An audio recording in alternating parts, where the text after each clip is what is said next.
Now, we all have an idea about lot of success stories of entrepreneurs, but what is not known widely and explained to everyone is why so many of them failed and for what reason. There are hundreds and hundreds of reasons a small industry can fail. One of the you can say that there are things which are not under the control of entrepreneur. There are things which could have been controlled by entrepreneur and he could have avoided failure. Things outside the entrepreneur's control are, let us say, power failure, natural causes like rain, floods, all kinds of things. But what are the things that are under the control of entrepreneur and he has failed to be alert on avoiding the pitfalls? One reason I can tell from a long experience in the industry is that not properly utilizing the funds that he has got, the two funds that he has borrowed from financial institutions. For example, financial institutions give you sanction for working capital and buying fixed assets like plant and machinery. Now, if you don't buy a machine of proper quality and choice, then you are going to have a problem.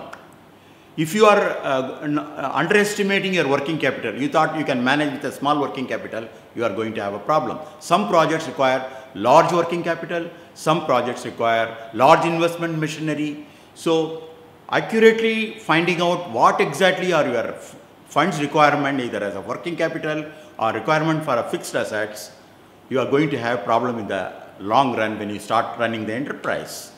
Now, a technology oriented person has got not much good idea about marketing. After all, whatever you make, only if you sell you can make money. Otherwise, you will not be able to run the enterprise profitably. Same thing applies to the marketing person. Marketing person may be very good in selling, but if he doesn't understand a few important things about day-to-day running of machines or the factory or electrical supply or coordinating with many utility organizations, then he is going to have a problem. Now, how do we overcome that?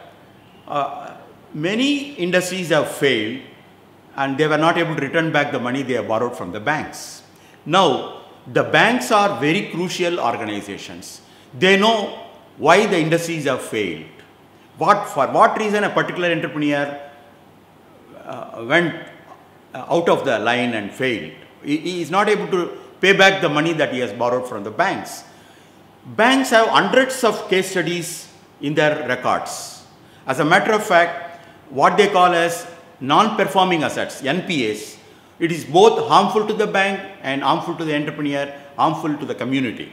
Now, if only, after all, they need not mention the name of the entrepreneur and locations and all that, but they can explain why a particular enterprise started for manufacturing of a product, but while running it, while implementing it, it has failed.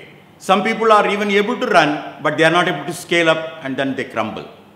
Now, banks have this very vital, important information. If only they can transmit this information to the potential entrepreneurs, to everyone, that will serve very good information for industry to fail. So, we could avoid lot of losses, personal, banks, national loss of funds and resources and energy by if only the banks come out with alerts saying, these are the 100 case studies where we find entrepreneurs fail because he took this wrong step.